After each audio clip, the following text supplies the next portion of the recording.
Don't miss the Morning Brew with Brooks Brewer, the Brewmeister, weekdays at 7 a.m. here on KOKL, Okmulgee, Oklahoma.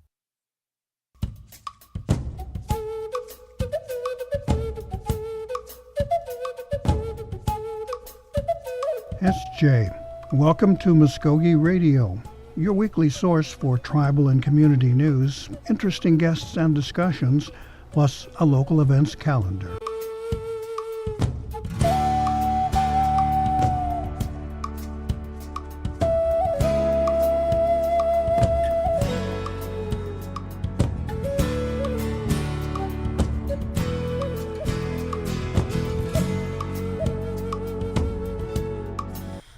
SJ, Stungo, Gary Fife, Jahojifkados. Welcome to Mvskoke Radio here on The Brew. We have scheduled this morning to talk to the director there at the Native Heart Health Summit. And so far there is only me in the studio. So here we go with live radio. Make it up as you go and be prepared for the surprises. Hopefully we'll have someone make it there and make it here, rather, and we'll be able to fill in on the Native Women Heart Health Summit coming up February the 1st. But in the meantime, we'll start off with our community announcements, which we normally reserve for the end of the show. And we'll see what happens here. Okay. Starting off, we have the Mvskoke Creek Nation 2018 Scholarship Pageant is still accepting applications. You may submit an application up until February the 28th. Now, there are two divisions. Junior Miss, ages 14 to 17, those are high school students. And the Miss Mvskoke Nation, ages 17 to 24, that's attending or enrolled in higher education. Lots of prizes there, including $1,500 cash, scholarships, beaded crown and silver, crown, cedar crown box, Pendleton blanket, matching banners, flower bouquet, photo shoot, and traveling opportunities as the Goodwill Ambassador for the Creek Nation. And winners will promote our nation during their year-long reign through various educational, cultural, and public appearances. Pageant winners will be allowed to expand their cultural knowledge of our history, customs, and traditions. So if you'd like to request an application, you want to phone 918-549 let's see, 2557. Now, good news here. I believe we have Miss Crawford on the line here. So let's welcome Rachel Crawford here. How are you today? I'm good. Thank you for having me. Okay. Well, we had hoped you'd be here in studio, but we'll take it and we'll get it done this way. Works for me. Now, what's your title, your organization and your title? My title is the Regional Director for Native American Initiatives at the American Heart Association, and I am based within the Southwest affiliate out of Oklahoma City. And the American Heart Association, of course, is a national organization. Now, this is like the Native American Concerns segment. Is that what I'm hearing? Yes, it is. Oh, okay, great. Well, it's nice to know that there is a kind of a specialized look at the problems here. Now, we have a significant event coming up here pretty quick here. The Heart Health Summit, is that correct? That's right. We have our Native American Go Red for Women Heart Disease Health Summit, and that's going to be in Glenpool, Oklahoma at the Glenpool Convention Center, happening on Thursday, February 1st. Now, is there a theme? Is there a specialized kind of look at Native women and their situations there? Yes. So we've actually designed this event specifically for our Native population, who we know is impacted by heart disease, more so than many of the general population. Our rates are much higher than, like I said, the general population. And so we've tried to put together an event that really looks at the prevention aspect, and screening of how we can be more preventative in helping people before you get to a cardiac event. Now, is there something in native DNA, shall we say, or a lifestyle or something that kind of exacerbates the problem of heart diseases? Yes. So what we do know is that lifestyle habits really contribute to cardiovascular health. So what we see in the Native community a lot, and this is self-reported through different studies, that Native Americans often have high blood pressure, are impacted by diabetes, have high rates of obesity. They report physical inactivity or lack of physical activity, tobacco usage, and then also having high cholesterol. Now, what brings this kind of thing on? Is it diet? As I say, is it sort of a natural evolution? Have you kind of figured out what the causes might be there? Well, I believe it's partly, there are some genetics involved, but with lifestyle changes, you can definitely delay onset, or you can prevent, certain cardiac events from happening to yourself and to family members by looking at your simple behaviors, by looking at the things that you do on a daily basis, what you're eating, if you're getting up and moving, getting your heart rate up, if you are taking care of your body, as if you have diabetes or if you have high blood pressure, are you taking your medicines? These are the types of things that can help you, like I said, delay onset or help you to prevent having poor cardiovascular health. In other words, maybe more salad and less fry bread. I'm going to say, yes, more fresh fruits and vegetables. Lean meats, I think, are really important to a healthy diet, and, really cutting out that processed food where we don't necessarily need it. I mean, if you look back at our traditional diet before commodities and so on and so forth, and things like fry bread, we ate very healthily. We had a lot of lean meat. We were getting out. We were harvesting our own food, which, allowed for us to have physical activity. We weren't hanging around watching TV or sitting on our phones Facebooking all day. We were doing important things and important work that got our heart rates up and, eating healthy foods. Now, the last deer season, I was lucky and I brought home some venison. And I see that it's much leaner than beef when we're cooking it, and adding it to recipes. There's less grease, so to speak. Is that the kind of thing you're talking about? I know everyone can't go out and shoot a deer and things like that. Right. Talking about, using leaner meats, we're actually supposed to have a certain amount of fish in our diets, which I know doesn't necessarily go hand in hand with some of our traditional beliefs, but it is actually pretty healthy for your diet. And then looking again back at lean meats, like I said, game meat is going to be a lot leaner than some of the ground beef that we get. The amount of meat you actually need in your diet is very small, actually, compared to some of the meals that we eat. Just coming as a Native American myself and growing up in a household where, meat is an important part of our meal. So yes, things like chicken, things like fish, leaner meats. I think a lot of nutrition programs or tribal nutrition programs are looking at incorporating game meat like buffalo meat back into the diets, because that is a very lean and healthy meat for individuals to use as a healthier option. The challenge of today's lifestyle is complicated even more. Folks who, we got to work, we got to pay the bills and things, but that might lead a lot of folks to the fast food kind of lunch. And even there are choices that you can make that might help you out there. Is it correct?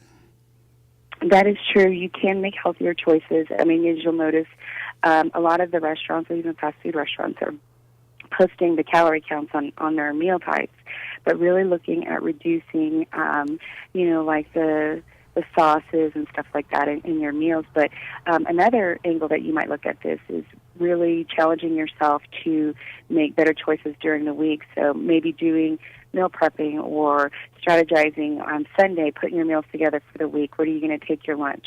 Taking your lunch and preparing your meals at home is always going to yield less sodium, less fats than if you were to go pick up fast food. So that would be the better option. And there's less crunch on your wallet too. Exactly. Stuff's expensive. The health summit that you've got coming up at the beginning of February looks like it would be, just a thing for folks who are interested or in a situation where they may be dealing with those kinds of problems. So, what's your agenda there? What kind of materials do you have in your program? Okay, perfect. So actually on Thursday, our day will begin with health screenings. So we will have health screenings available for participants who will come in that morning. I believe we'll have blood pressure checks. They'll be doing some risk assessments for cardiovascular health. They'll be doing BMIs, and I think they will also be offering flu shots. And this will be provided by the Mvskoke Nation Department of Health. So we're very happy to have them come over and offer those in the morning. We'll also look at physical activity, talk about ways that we can incorporate physical activity into our daily activities. Like you mentioned, we're all really busy during the week and rushing from one place to another, but what are some things that we can do that will get our heart rate up? So what we're recommending is 5 days a week, at least 30 minutes of physical activity that gets your heart rate up. And some of those things can be done by, moving around quickly at home. It doesn't have to all be 30 minutes at one time. You can do 10 minutes in the morning, 10 minutes at lunch, 10 in the evening. It's just getting that 30 in a day. The other thing is we'll have a provider there talking about living heart healthy, and she'll provide a more clinical side of how you prevent heart attacks, prevention strategies for stroke, what are the different types of strokes. So she'll be providing a more clinical side of information for our guests. And then we'll be doing some breakout sessions. We're really trying to make our sessions interactive and not just presentations where people talk at you, but trying to help people think and experience, what we're trying to educate on during this conference. So we'll have a Shop Smart session. So we've kind of set up a grocery store, and we'll be playing some scenarios with our guests and teaching them how to shop, like you said, wisely, at planning, picking good choices at the grocery store. And then we'll be having a session, an interactive session again on how to cook, so like a cooking demonstration, how to make healthy meals at home. So we'll have those two sessions, as well as looking at the mental health aspect of heart health. How can you reduce stress and how stress impacts your overall heart health. So we'll do that, and then we'll also have a Go Red for Women, Native Women fashion show during our lunch, which we've invited ladies to come and participate and to walk and wear Go Red for heart disease and for heart health for the month of February by wearing their tribal wear or contemporary wear or even just a red shawl, but to come out and be representative of those family members or individuals they know that have been impacted by heart disease, or even if they're contemplating making preventative changes within the household. So we're really excited about that. Our MC for the day is going to be Dr. Star Yellowfish, and she's with the Native American Student Services, Oklahoma City Public Schools. So she's a really big volunteer for the American Heart Association, and understands the importance of healthy families and how, those things are important for the students as well. Now, I think a couple of things we might want to take note of. First of all, that's a pretty comprehensive day, and you get this physical exam almost for free. Is that correct? Right? Yes. And the whole session is free to attend, plus you get light breakfast and lunch, right? Yes. Not bad. Not bad, and it's not a full day. It's screenings start at 7:30, and our program ends after the luncheon. So you still have time to get back to your other needs. I know we all have busy lives, but it's just a great opportunity for people to come out and get some education. And even if it's just education they get to take back home to their family members or people who need it, I think it's important. So if people can join us, that'd be great. I believe registration closed online yesterday, but if you do plan on attending, please contact us and let us know. That way you can kind of plan for your quantities for lunch there. Now, exactly. The presentation sounds wonderful, exactly like the kind of thing that people would be needing to pay attention to. Now, who would you recommend that might attend and take advantage of this opportunity? Who would you like to see there? As many community members as possible. Individuals who have an interest in learning more about heart health, about making lifestyle changes, about living healthy lifestyles. So, I don't want to make it exclusive to any certain group. I know it's a women's event, but we're definitely open to all individuals who want to learn more and educate themselves more on having healthy lifestyles. Now, if someone has questions about their own health status, or perhaps might need to lose some pounds and things like that, are these the kind of folks that probably should be taking advantage of this? Absolutely. Like I said, I don't want to close it off to any certain group, but for sure, those folks, if they're interested, they should come in, be a part of the event. And then, of course, we've got our great, our partners at Mvskoke Creation Division of Health. They will be there, and they'll have a team of volunteers, and I'm sure would be happy to follow up with members as necessary, and to just be able to provide that information. They have a great wealth of information on health and how to live healthier lifestyles. Great. Now, first of all, let's run over some important information. Again, it's Thursday, sure, February the 1st, from 7:30 a.m. to 1:30, and it's at the Glenpool Conference Center, which is easy to get to, and plenty of space there. So it's a pretty nice site there. Now, do you have any feel for how Native women in particular are doing nationally? Do you have statistics or some kind of feel for that situation? Well, we do know that heart disease impacts women more so than it does men. But as far as breaking down the numbers for Native American women, that's really hard to do just based on how we collect data in our tribal communities. But we do know that it is one of the top 3 killers of Native American women across the board. And we have a number of long studies that have been going on trying to research those numbers in the community and to figure out how they're impacting. But like I can say right now for sure, it is one of the top 3 killers, just depending on, its rank could change whichever tribe that you're looking at. So, it's just important to know that it is a big overall problem for Native American people. And again, it goes back to those lifestyle issues that we talked about earlier. Sometimes those lifestyles are tied to economic conditions, like people... Absolutely. Looking at the social determinants of health, yes. Okay, so there's a lot there to be examined. Now, let me ask you just to share a bit about your particular program there. Now, you said it was the... let's see here, where am I here? The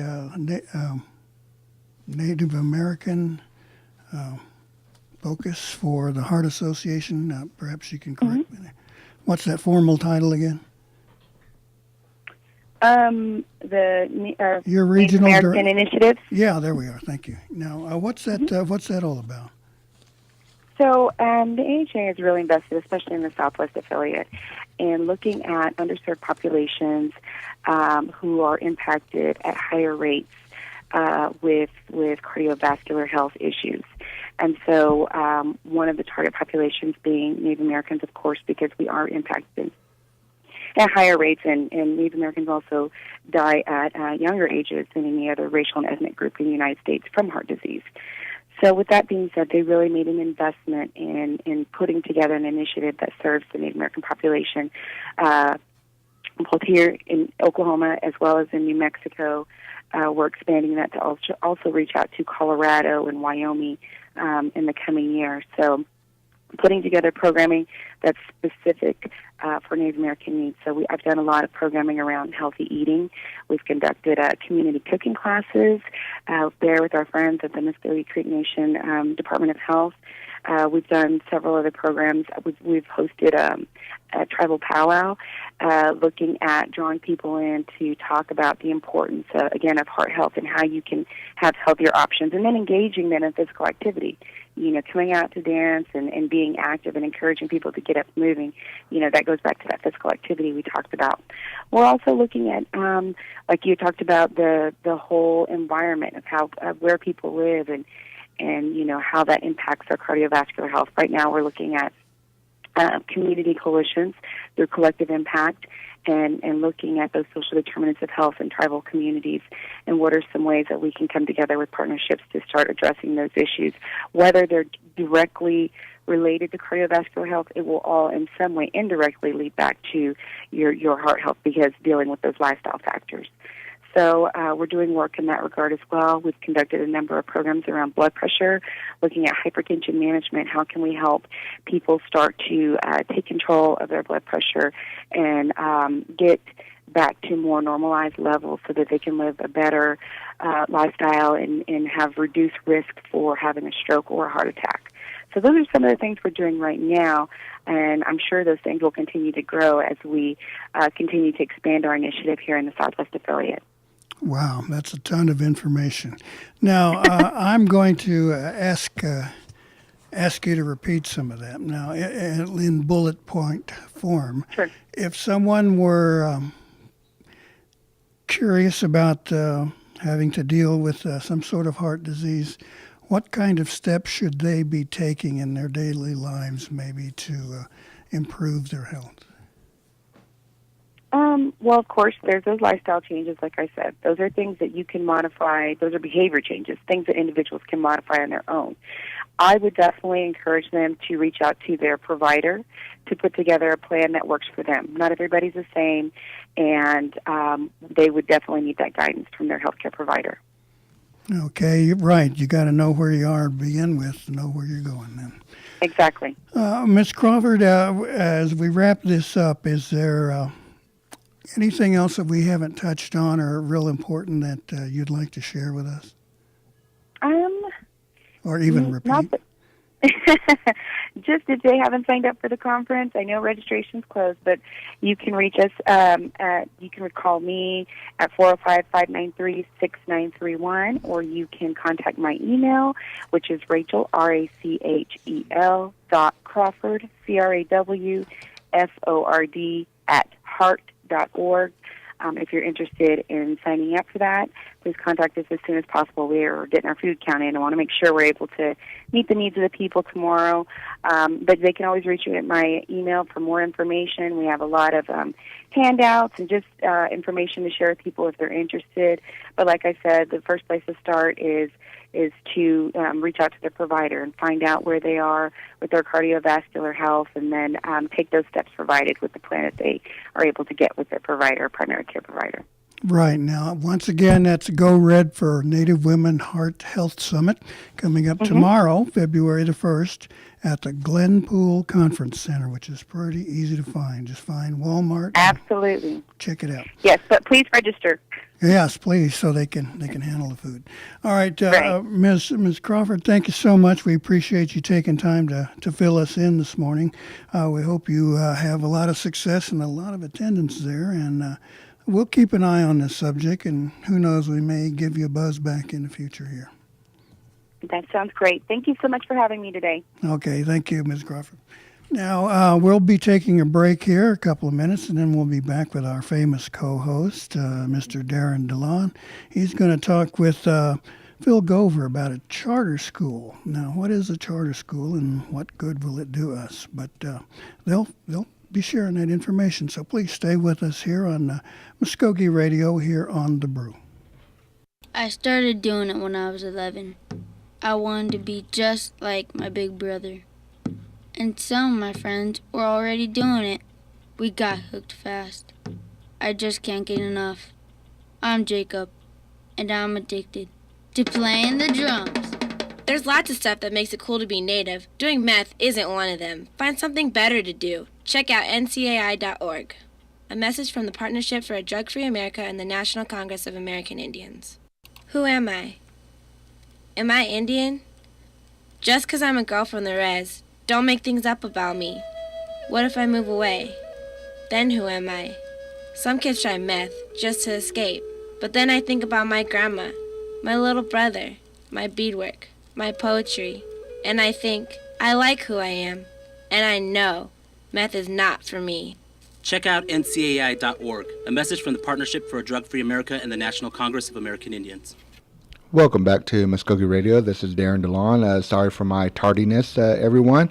I apologize. I've been getting updates from our office, so just trying to get those taken care of before I headed down here. So want to thank Gary for getting me on the show today. What we are going to be talking about in this segment is I spoke with a gentleman by the name of Phil Gover. He is the director of the Sovereign Schools Project in Oklahoma City, and they got something new. I guess new, but I mean it'll be new around here in the state of Oklahoma. So let's go ahead and talk with Phil. How you doing today, Phil? I am doing well. How are you doing? Doing good. Phil, could you tell us, give us a title, tell us a little bit about what you're doing and, what you got going on here within the next couple of weeks. Yeah, absolutely. So about 4 months ago, a team of community members, organizers, educators, former educators, submitted an application for a charter school in Oklahoma City to Oklahoma City Public Schools.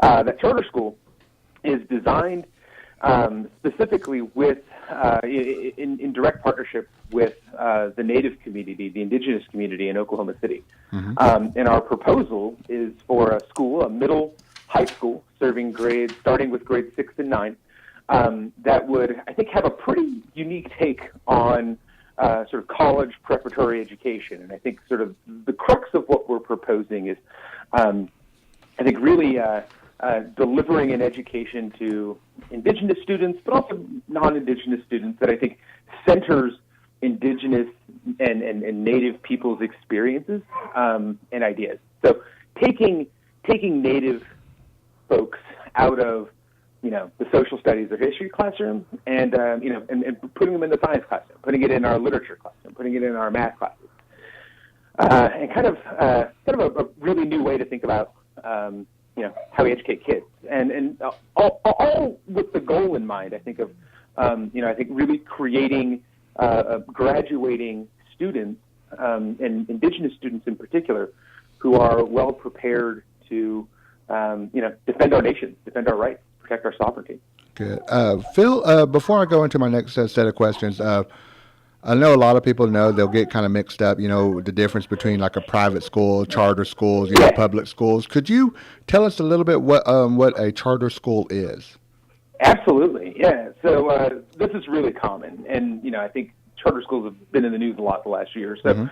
A charter school is a public school that is authorized, to sort of exist and receive state aid, state education money, and federal education money by a sort of local public representative. So in our case, we're asking our authorizer to be Oklahoma City Public Schools. The charter schools are not private schools. So everyone is welcome to attend our charter school. Yes, our curriculum is more geared, is geared towards and centers sort of indigenous perspectives. Mm-hmm. But that's not that much different for a Native student going to our traditional sort of mainstream system, right, where like their experience is art-centered. So our school will be free, open to the public. We don't discriminate on any basis, except for maybe geography. In our case, if we're authorized by Oklahoma City Public Schools, we're obligated to take kids from Oklahoma City Public Schools district first before we take kids from other outside districts. But other than that, I mean, the similarities are pretty strong to sort of the traditional public school system. I think the at the core of kind of the maybe promise of a charter school is in exchange for a heightened amount of accountability, particularly to student outcomes and achievement. A school site is given more freedom and flexibility to kind of avoid state regulation. So, we can do some really innovative things in our classrooms, and we can try to innovate in some unique ways that, frankly, I think traditional public school systems often can't, don't, and or won't. And so, yeah. Hey, Phil, before we go into the next one, could I ask, are you speaking into a mic or anything? We're hearing a lot of static on your end. My apologies. I am speaking into a mic. Okay. If we could add just to back up just a little bit from it, and so that static won't be it's taking over your voice. So. How's that? Perfect. A lot better. 100% better. All right. Okay. So, you're telling us about what a charter school is. It's almost like it's a public school, state funded. Yep. In order to get ready for, I guess, to get the school going, your sovereign community school, what are the requirements to be certified or to be that charter school? Yeah, for sure. So. It's a pretty lengthy process. The process of starting a school takes at least 2 years. I mean, I've been really thinking about this school and working on this project for a year before we even submitted the application. So it's like a 3-year ramp up. It's a very involved process. Mm-hmm. So it starts with the creation of your charter school application, which is what we did this summer and fall with our school design team. The authorizer reviews that application under Oklahoma law, decides whether or not they want to approve it. If they approve it, the two entities, the group that wants to run the school and in this case, the school district, negotiate a contract over how that school is going to be sort of judged performance-wise, right? So they'll set like performance metrics for the school. Mm-hmm. And then the school's certified. So the next hurdle after that is what's known as sort of the planning year. And in that planning year, you're implementing kind of all of the things that you said you would do in your application. You're pulling together, right? Also during that planning year, you will be putting your school together so that the summer before you start, in our case, it'd probably be June or July of 2019 if our school starts in August 2019, would go through the accreditation process with the Oklahoma State Department of Education. That's a pretty high stakes involved process, but you know it's coming for a long time, so you have a lot of time to prepare for it. Pretty much every school is, successfully accredited, if they've taken the right, preparation and steps to prepare for the first day of school. And then you open up, on your start date, and then, you start receiving, state aid, using the same funding formulas that fund our, public education system across Oklahoma. Okay, great. Man, you're right about that. It's a lengthy process. Just from talking about that, with this charter school, you said you started thinking about this about 3 years ago, or really putting it down, getting everything on paper. But was there a start? What was the inspiration that got you into this sovereign community school, this charter school? Yeah, there's a huge inspiration. So I'm actually a fellow at the NACA Inspired Schools Network. It's a nonprofit that's based in New Mexico. And I've been trained over the last 18 months in, sort of community outreach, new school design, curriculum development, kind of all the pieces that sort of go into creating a school from scratch. The NACA Inspired Schools Network is a spinoff or a sister organization of a charter school in Albuquerque, New Mexico called NACA, or the Native American Community Academy. And NACA's been around for about 12 years. NACA's really the inspiration for all of this in a lot of ways. I first visited NACA when I was a college admissions officer working for Dartmouth College, looking for really talented Native American kids to drag out to the middle of the woods in New Hampshire. And I visited New Mexico was my turf. I visited Albuquerque. I'd heard about this Native charter school, but didn't really think much of it. Decided I would go visit, even though they didn't have any juniors or seniors for me to talk to. And from the moment I walked onto that campus, and this campus, wasn't much to look at, right? Like NACA had very humble beginnings. They're in a beautiful facility now, but when they started, they were in half a dozen trailers and a gravel lot out behind a middle school in Midtown Albuquerque. It was not a sexy location by any stretch of the imagination. But what they had inside those buildings, inside those trailers with their kids and with their faculty, with their school leader, was magic. I mean, I'd never seen a place like that, a place where you could be indigenous, where you could be Native and you could be yourself, right? Like, I think we, a lot of us sort of wear these masks or kind of, we put on this, there's the way you have to be when you're out in the world and when you're not among your people, right? When you're at NACA, it's totally different. I've never been to a school that's like that. I've never seen that at a school. I've seen it at, in my own community, in my own, in our own events, our own ceremonies and stuff like that, but never in an educational context. So that's really the inspiration for a lot of this. And NACA, NACA's been around 12 years, so they've seen a lot. NACA didn't start out an amazing school. It takes time. You have to grow and get there. But, our school is going to benefit enormously from the work that, NACA really trailblazed in the last, decade plus. And so, it's my hope that we'll get to where NACA is now way faster than 12 years. Because we're going to benefit greatly from them. So you're saying that, that NACA is going to be pretty much, are you following it as a model to get the SES going? Yeah, that's a great question. So in some ways, yes.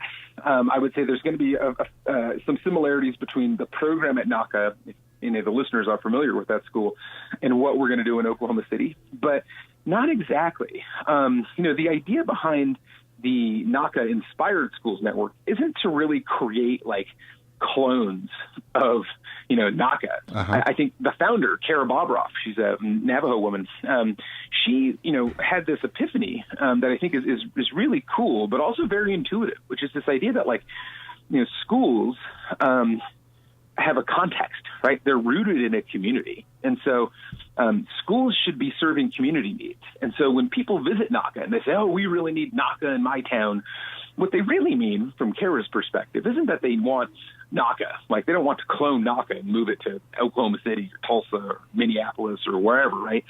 They actually want the spirit. They want to capture the magic that created NACA. And that magic came from the community. It comes from talking to people. It comes from talking to parents and students, and grandparents and aunties and uncles and community leaders and understanding community needs.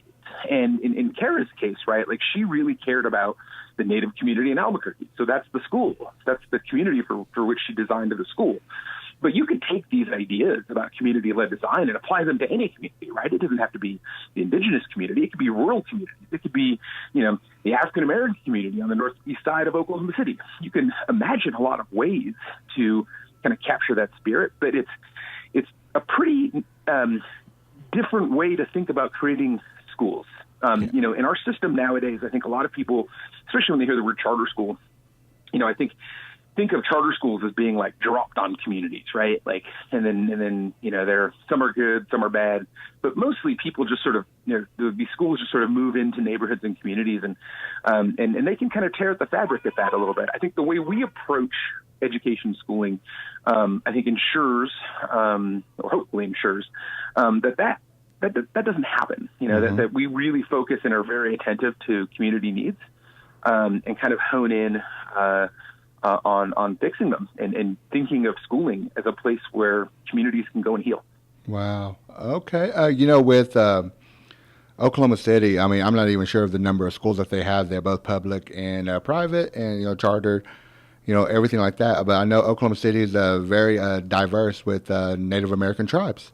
With, I know, and I get, speaking to speaking to the parents, of these Native American students that attend these schools, what was the feedback from the parents, and also, was there something against the public schools? Were they not meeting the students' needs, especially the Native Americans? Yeah. So there's a couple of good questions there. I'm going to address them in order. I might ask you to repeat that last one so I remember it. No worries. To the question about kind of the diversity, the tribal diversity of Oklahoma City, you're absolutely right, and that's also true in NACA, right? When NACA was created, about 60% of their students are Navajo or Pueblo, but they still have well over 60 tribes represented at that school. It's reflective of an urban Indian community, right? That's going to be true for our school too, and I think one of the things that we're going to have to get right, and I think we're going to struggle to get it right at first, but we're going to have to figure it out, is we have to find a balance, I think, between creating a sense of community solidarity amongst Indigenous people in Oklahoma City, which is something that our parents and our community, the people that we talked to over the last 6 months have told us they want to see, right? There's a strong sense in Oklahoma City that our Native people are siloed, right, by tribes, and that there's not a lot of solidarity across tribal communities. Well, this school will, I think, hopefully be a place for all tribes to come together and kind of develop, I think, that sense of solidarity. At the same time, though, right, like, we also want to celebrate, like, the individual uniqueness and greatness of, you know, individual tribal identities and cultures, right? Because one of the things that's very true about New Mexico that's not really true about Oklahoma is, like, the sense that the tribes in New Mexico have a strong sense of, like, regional identity, right? Like, regional cultural identity. They're Southwestern, right? Pueblo and Navajo people. Mm-hmm. They've been living together for hundreds, thousands of years, right? Yes. In Oklahoma, that's not true. Like, our tribes don't have that sense of solidarity. Like, all of our tribes, or most of our tribes, were moved here, right? Mm-hmm. Like, against their will. So you're not going to have that sort of natural sense of identity. So we're going to have to create a sense of community solidarity, while also, I think, giving kids in particular a really strong sense of pride in who they are and where they come from. And that's going to be a tough needle to thread, but, you know, I think we're I think we're aware of what that challenge will be, and I think we're, you know, taking steps and preparing to tackle it, because it needs to be tackled. You know, with have you heard, like, you know, like I said, these has any, I get, parents said anything about, are these public schools? Are they meeting the Native American students? Are they meeting their needs? You know, we hear that a lot. I mean, a lot of other schools, like, they're just not reaching out to them. I mean, we've heard that from numerous parents. Is that some of the feedback you're getting, or from these parents? Somewhat. I mean, I would say, like, we, in our conversations with parents, we weren't trying to frame our conversations as, like, negatives or criticisms about, like, what people weren't getting. I think we were more interested in discovering what people were getting or what people wanted to see. That said, I mean, I think there were two things, I think, to highlight here about the local school district that I think we heard from parents. I think the first is there's just and this was probably half the people we talked to said something like this, or some variant of it, which is that, like, there's a sense in Oklahoma City that our Native community, our Native people, our Native families, kids are unwell, are unhealthy. We're on an unhealthy trajectory, and we need to refocus around notions of personal wellness and family wellness and community wellness and mental health and emotional well-being, and that's absent in our schools. Mm-hmm. But our kids need it, right? Like our kids. And not just our kids, but lots of kids, any kid in poverty really, has this sort of intergenerational trauma that you sort of deal with, right? We need to create a space in school where you can heal from that. And that was some feedback we got. So I think another piece of feedback we got, though, too, was that, and this is why we ended up going with, like, a, sixth grade middle high school model as opposed to, say, elementary school, is there was also a sense, I think, from parents that our kids, our Native kids, are slipping through the cracks. That's the word we heard a lot, like a lot, slipping through the cracks beginning in middle school. And what's fascinating is that when you go and you look at the data on the district, the parents' intuition is right. Mm-hmm. The district's own data shows that, Native students are graduating in Oklahoma City public schools have the lowest graduation rate of any demographic in the entire district. It's like 57 or 58%. That's almost 20 points lower than the district average, and more than 20 points lower than the state average, right? So something's wrong there, and the data suggests it. And the parents know it, but no one can quite put their finger on what it is. And I think some of the ideas that we have in our application, some of the stuff that we identified as community needs, are the keys to turning those numbers around. Okay. You brought up about how the school, when approved, or if approved, how you're going to be tackling that middle school and high school. You got when we were speaking earlier, or I think it was last week or 2 weeks ago, we spoke about. I guess it's a new thing for me. I mean, you might have heard it before, but how are you going to be able to can you tell our audience, like, about the grades, like how what grades you're going to start out with, and how you're going to build up from there? Yeah, so we're taking a pretty innovative approach to how we're building the school up. I think a lot of people who are familiar with charter schools sort of are familiar with schools starting, say if you're starting a middle high school model, you probably start with the 6th grade, and you take 7 years, right, to fully build out to your first senior class. And that's how NACA did it. That's how a lot of charter schools do it. In Oklahoma, we have a funding crunch. We underfund public education in this state. Just period. And charter schools are even more underfunded than the rest of the public education system because charter schools don't have access to the local sort of property tax and ad valorem money that flows to local school districts. So charter schools have to make do with a smaller budget, and more is demanded of them. So getting to scale, getting to above a certain number of students makes your organization more financially sustainable. And so in order to achieve that scale quickly, we are starting with a 6th and a 9th grade, and we will add a 6th and a 9th grade every year for the first 3 years. Okay. So in year 4, we will go into year 4 with a 6th through 12th grade school, and it'll take us 4 years to build it out, and as opposed to 7. And that will make our school, especially like in an urban environment where everything's much more expensive. Like, for instance, I'm going to be spending $250,000 on a facility in Oklahoma City to house all of these kids, right? So in order to get to that scale and to afford those sorts of expenses, you need to grow your school pretty quickly. And so we're taking kind of an innovative approach to doing that, and we're preparing to basically simultaneously open a middle school and high school in August 2019. What will be the capacity of this school? Whenever you're saying you're adding a grade, like you say 3 to 4 years, it should be full capacity. What would that capacity be? We've asked to be approved to serve up to 75 kids per grade. We anticipate, based on the demand that we've already seen from parents in our local community gatherings, that we're going to hit that. We're going to see 75 students enroll in our 6th grade and 75 students enroll in our 9th grade in 2019. So if we sustained that and we kept our retention numbers high, we could have close to 525 kids in year 4 at our school. Okay. With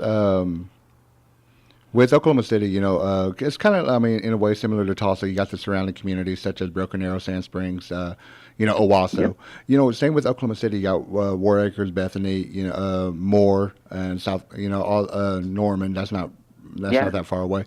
Will the sovereign community schools, will that be able to, take some students from those areas right now, or really are you just focusing on the Oklahoma City population? So we're looking to be authorized by Oklahoma City Public Schools, and what that means, and I think I alluded to it earlier, is that typically in our contract, the way this will be defined, and it's kind of up for negotiation, but these contracts are pretty standard when it comes to this particular section, and it's that we are going to be obligated to serve kids who are in Oklahoma City Public Schools District first before we admit students from outside of that district. And so I'll give you an example of how this might work, or how I think it'll work. Let's say so we got 75 kids in our 6th grade, right? 75 seats in our 6th grade classroom in 2019.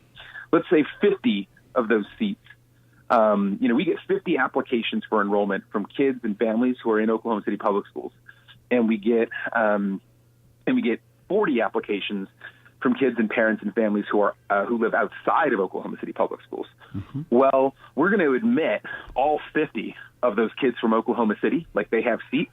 Yeah. And then we have 25 seats left, and we have to run a lottery for the 25 seats for those 40 applications. And the lottery is purely random. There is no edge. There's no, we can't, we don't look at a student's GPA or like anything about them. They're just a number that's assigned randomly. We, do the random number generator.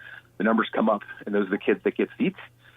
That's how it'll work in our case. I suspect that about 75 to 80% of our kids are going to be from Oklahoma City Public Schools. I do think we'll get some interest from parents and families outside of the district. And I think that interest could be pretty high, even the same, if not greater, than from parents in Oklahoma City. But, that's kind of the breaks with the charter school law and the way these lotteries work is if our authorizer is the district, then we have to preference geographically district kids. Whenever the school, I mean, if it's going, whenever it's going to get open, I mean, is there like a certain qualification that they have to meet? I know you brought up earlier about the lottery part, the not looking at GPA or anything like that. But before that part, whenever you're getting this school going, getting it ready, the 6th and the 9th grade, is there a qualification that they're going to have to meet in order to come to the Sovereign Community School? No. Our school is free and open to the public, and any student, regardless of context, academic context, gifted, ESL, special education services, all kids are welcome to our school building, and we're preparing to serve students with a diverse array of needs in all of those areas, in addition to students who don't, receive those services. So we'll be just like a public school, that has to take all the kids that walk in the door and give them a good education. That's true for us as well. We're a public charter school. We receive state money, we receive federal money, and that's our obligation to the public for receiving that money. Clarifying on that, whenever you're accepting them, you're saying regardless if they're American Indian or not, you'll still take them in. Indeed. Okay. Absolutely. Blood quantums, like that's thrown out the window too. Oh yeah, no. We will ask for students, federal like enrollment status in a federally recognized tribe, but that is actually to gather data for like federal grant making purposes and for things like our Title VI money, all of that stuff that normally flows to a school district, like Title VI, Indian education funding, JOM, impact aid. All of that flows to a charter school. You can think of a charter school as being its own LEA for federal purposes, local education agency. So we need to ask students that information, but it has nothing to do with admission. It's just statistical data that we give to the feds and state government. Yeah. 2 more questions for you, Phil. The first one is after that 3 to 4 years, when you do have that senior class, they're walking across the stage, get that diploma. That diploma, that's that's going to be the legal. I mean, like a diploma, like what you get in a regular school, correct? Absolutely. I mean, we're our school's an accredited school in the state of Oklahoma by the Oklahoma Department of Education. So, our kids have to meet the same statewide graduation standards as kids at any other high school, and those are some standards that charter schools are also held to. So we have to meet the state standards. We have to do state testing, just like all the other public schools do. And we have to meet all those requirements. So a student that graduates from the Sovereign Community School, in the class of 2024, is going to get a high school diploma, that's just as good as any other high school diploma in the state. That's great to hear. In a small capsule, we're running out of time. Could you tell us whereabouts y'all are at in, getting the certification to be the Sovereign Community School?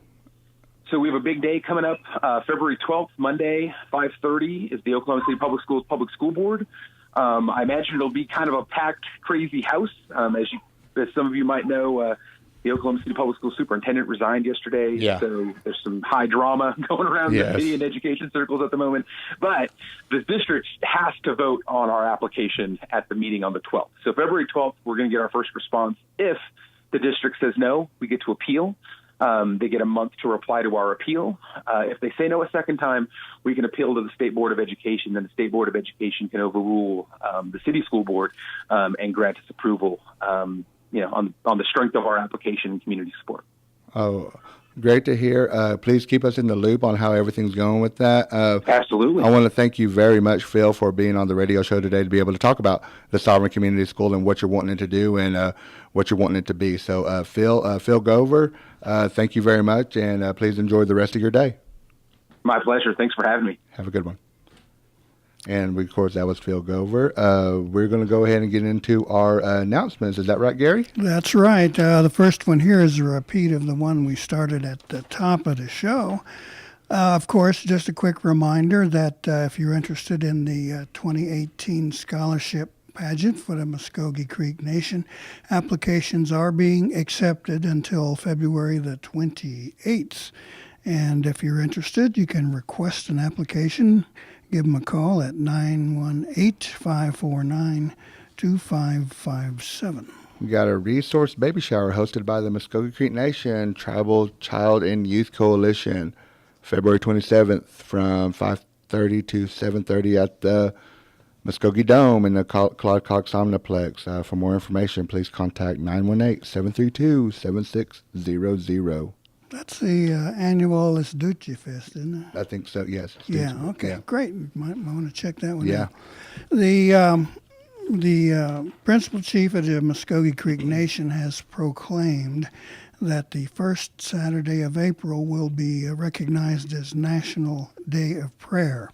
He's asking citizens in Mvskoke Creek Nation to join with him and the tribe and families to recognize that as a day of prayer, where the belief in the Creator is important to what our traditions and people are. So he's asking everyone to take a minute there and recognize it, maybe perhaps join them at some point in that National Day of Prayer for our nation. That'll be great to see that day whenever that shows up. The next one coming up, Red Stick Gallery is operated by the MCN, featuring items that are handmade or designed by Mvskoke artists, and it is open from Monday through Friday, 9 to 4:30, and open also on Saturdays from 10 to 3, and it's at 105 South Grand Avenue here in Okmulgee, right across the street from the Mvskoke Creek Nation Council House.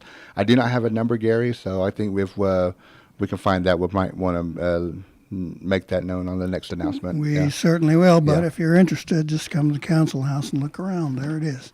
As a matter of fact, I can say I picked up a few gifts there, and it's just wonderful to be able to purchase something done by Creek artists. Yeah. I mean, it's so nice to be able to share that. Okay, finally, and a last blatant plug. The Mvskoke Media is still selling T-shirts. You might have seen them at last year's festival and around the campus. A couple of different designs there are available on a black T-shirt. Miko and what is that other one? Estejati. Yeah. Yeah, beautiful designs. Plus, there are bags, mugs, and other little tidbits from Mvskoke Media. Now, we have been a busy division here trying to cover all the wonderful things and all of the not-so-wonderful things that we've had. We've had our State of the Nation delivered by Principal Chief James Floyd. Of course, the National State of the Nation delivered by that red-haired guy. I know somebody didn't like that, but there it is. That's an opinion, folks. Only mine and no one else's. But was there anything in there in that State of the Nation maybe for us that you remember or struck you or kind of stuck with you? I'm going to be honest, and nothing just really grasped. Well, that's Nothing just. I mean, nothing just really stood out. I mean, from that presidential state of the union, I mean, from what I remember, that was not a whole lot of cheering. He only mentioned Russia once. You know, it was just situations like that. So, but with our State of the Nation, you know, unfortunately I wasn't there and I should have been. And I had a couple things going that day, but I am going to listen to it again. And I do want to pay attention. I mean, really focus on what that was. I know somebody else was covering it for us. I think it was Liz. Yeah. When I listened to it the other day, the thing that struck me is there weren't any, let's call them major disasters that we had to deal with. I mean, everything is kind of on an even keel. I know there are still challenges remaining, but they were good words that to say, you know, we're taking care of business. You know, we've come back from financial deficits and things like that. We're looking forward to progress. Moving forward. Yeah. And but on the horizon, you know, we've still got to settle this jurisdiction issue that came back from the courts saying, you know, the reservation was not disestablished. You know, that everybody's going to be thinking about that no matter what, whenever it comes up. It's like jurisdiction, reservation, you know, reservation, jurisdiction. I mean, it's just, that's going to be in everybody's mind, especially whenever this decision comes back. Yeah. We find out what the state's going to do probably in April, I think. I think April or May. That's when the decision will be coming up. So, yeah, we're waiting just like every Mvskoke Creek Nation citizen throughout the jurisdiction and across the United States. We're waiting with just like y'all. So. Okay, one word of caution for our listeners. We're still under some terrible fire conditions right now. There are burn bans in place around our state. There have been a lot of high winds lately, and I've seen more patches of black grass just driving up from Glenpool. Same here, and just driving from, coming from my house, which is like north of Morris, I'm seeing it too. And we saw the BIA firefighters coming out, so. Yeah, well, let's hope that people use their heads, no outside burning. Take it easy. Now, let's get out of here. All right, you guys have a good day. So thank you, Gary. Gary Fife, Jaho Jeff Gados. Darren Delongio, Jeff Gados. Mado Mabo Hedges good.